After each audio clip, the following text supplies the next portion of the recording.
function at the bottom. I'll then know that you are requesting a question. You'll be promoted to the panellist, and then you'll be able to unmute yourself to ask a question. We're going to start with Gary Kay and Gary Potter, even at Sky Sports News.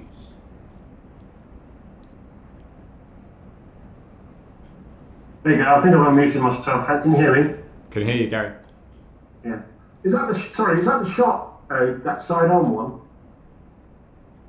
I can't see any shot here. Yeah, that's the right shot, Gary. Okay. Right. I just wanted to check on any injury updates, Frank. I've got a list, or you can go through it yourself, whichever's easier. Go on, you can go through it if you want. I'll tick them off. Yeah. Okay. Ben Chilwell. Ben Chilwell's not ready for the game. And Christian Pulisic. Christian Pulisic is not ready for the game. Similar to Ben, hopefully we hope that they're training and progressing over the next week or so. Hakim Ziyech. Hakim Ziyech is also not ready for the game. Same story. Not sounding good, is it? Timo Werner. Timo Werner's fit.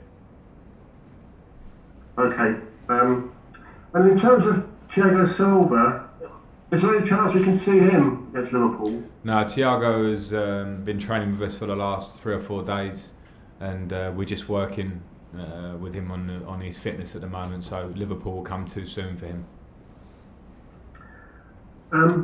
So is Liverpool an early chance, a very early chance for you to make a statement, or you Chelsea to make a statement?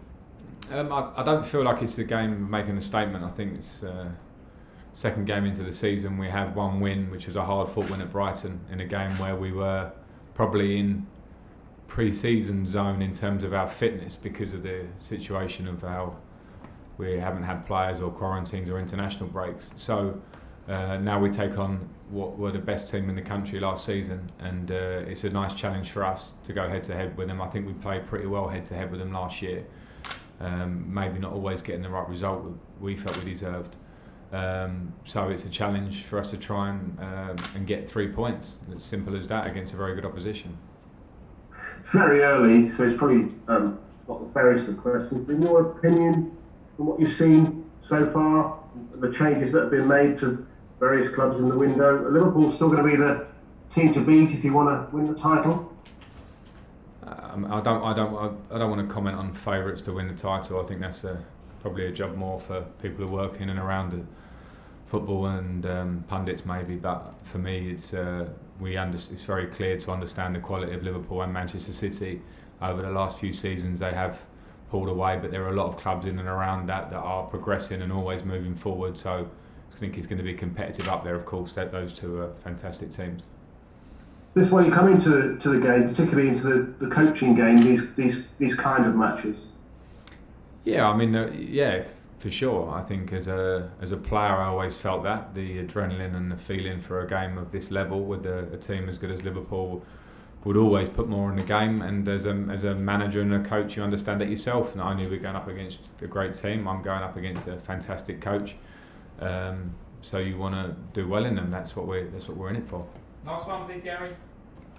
Okay, I just wanted to really ask you about the return of Gareth Bale. Does that change the picture at all, do you think, in the fight for the top four? Well, Gareth Bale's an incredible player, incredible individual talent who we remember very well from his Premier League days at Tottenham. We've seen from afar the incredible success he's had at Real Madrid, and if he does come to Tottenham, which I keep seeing that is virtually going to happen soon, then I think he's going to be a big addition to their squad. Of course, they've got very good individuals at Tottenham. They're going to be a team that we'll be expecting to challenge in and around the Champions League places and above, and they have fantastic individuals. And if they get Gareth Bale, then they add one for sure. He's one of the best players in the world, in my opinion, over the last 4 or 5 seasons. John Southall, Pipeline. Hi, Frank. Hi, John. What's your impression been of Thiago Silva this week? Do you think he's the player who can turn into that leader that you've possibly been looking for both on and off the pitch? Yeah, he's certainly a leader. He's not going to sort of turn into a leader. I think he'll bring that with him by nature, and he doesn't speak the language that great, which is something that we will work on very quickly. But we have a lot of players in the squad who are multilingual, can help with that. But by presence, by attitude in training, by the quality of the player. He of course will command respect, and I look forward to having him around. He seems already very engaging and intent on trying to help the team, and that's all you can ask for as a coach. On the Liverpool game, there does now seem to be quite a lot of needle in these matches. It probably went back to when you were a player, obviously you and Jurgen on the touchline in the last game. It does appear to be turning into a major rivalry now, doesn't it, Chelsea-Liverpool? I don't know, it depends how much you want to make of it. I think if you're two teams that are pushing and driving and trying to be successful, we had it in our years probably where I was a player here. Chelsea were competing to win the leagues, Liverpool not so much. In the Champions League we drew each other a lot, and those games are ultra competitive and they were all very difficult for us always. In the modern day terms it looks slightly different because of the last few years where Liverpool have been fighting at the top of the league and last year they win it. So competition like that, where we're now in a position where we're trying to improve and trying to close that gap, means that we're both squads, both coaches, both clubs and fan bases, etc., that are very driven to try and win, and that's what the Premier League is all about. And how big a challenge is it for you to try and get the balance right in your side, given now all the assets that you have at your disposal? Yeah, that's a challenge for I think any coach in the Premier League, because every squad now has to have 20 plus players to handle, particularly if you're fighting on all levels of competition, to handle the endurance test that is the season. So trying to find the right balance of the squad is something that I think last year we were searching for a lot, because we couldn't make, and I couldn't make, changes that would have maybe changed how we look slightly and maybe would have brought us some, what I maybe felt would be better balance. I think this season we hopefully will move towards having a real good balance between the squad, but we must give that some time, because when we've brought in players now, we haven't had a pre-season, there's no doubt about that. It will take some time to get the team working in the direction I want it to. Moose, talk sport.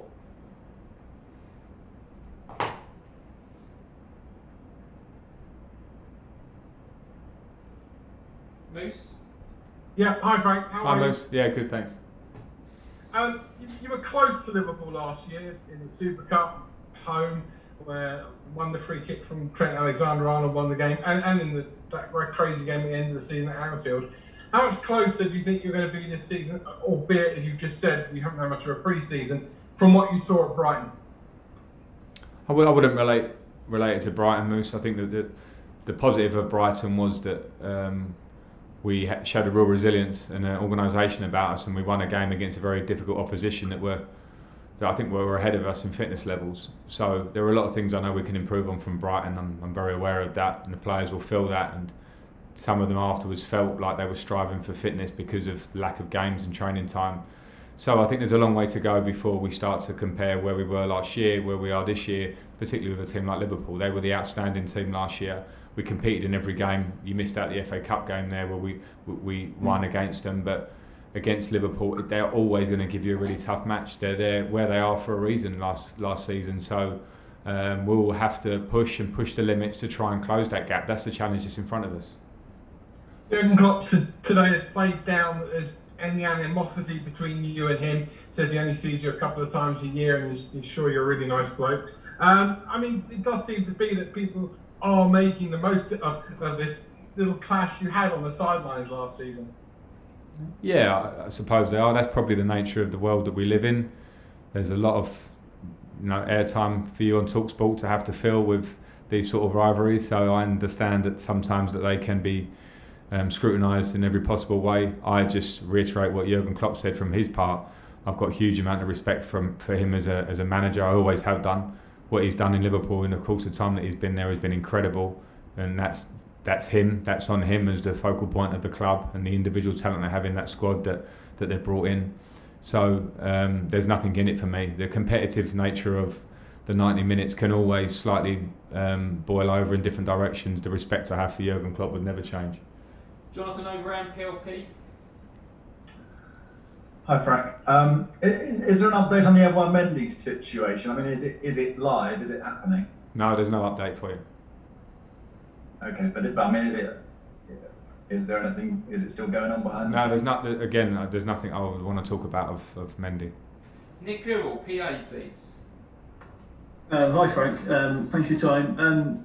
Obviously, a few of the pundits on Sky had some things to say about Ruben Loftus-Cheek and suggesting that he hadn't taken his chances. But we all know that he's had really tough time with injury. He's still working his way back, isn't he? What were your thoughts on that? Do you think it was a pretty unfair assessment of Ruben? Do you think it's too soon to judge him, given everything he's had to deal with and the fact that you've touched on it before, haven't you, that he is working his way back still? Yeah, I know Ruben's story, probably second best at how he knows it, but Ruben had a terrible injury, an injury that he worked very hard to come back from over the course of last season.